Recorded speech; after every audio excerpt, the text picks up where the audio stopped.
સમયથી આ બ્રિજની દુર્દશાના કારણે કમ્પ્લેનો કરવામાં આવી હતી, પરંતુ બહેરા અને મૂંગા ઓફિસરોના કાને આ વાત ગઈ જ નહોતી તેવું લાગી રહ્યું છે.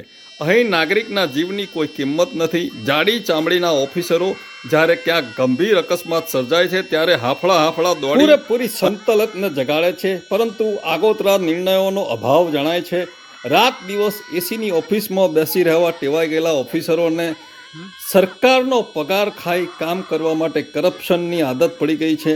તેના કારણે નાગરિકોને ખૂબ જ મોટો ભોગ આપવો પડે. ખરેખર આકરા નિર્ણયો માટે સરકારે જાગવાની જરૂર છે, નહીં તો નાગરિકોનો રોષ આવતા ઇલેક્શનમાં 100% જોવા મળશે અને હાથમાં આવેલી બાજી કરપ્ટેડ ઓફિસરો અને વહીવટદારોના કારણે આ સરકારે ખોવી પણ પડે, તેમાં કોઈ બેમત નથી. માટે સરકાર શ્રી જાગે અને કરપ્ટેડ ઓફિસરો, વહીવટદારો અને કરપ્શનને નેસ્ત નાબૂદ કરે. આપનો હરીશ બ્રહ્મભટ્ટ. વંદે માતરમ. ભારત માતા કી જય.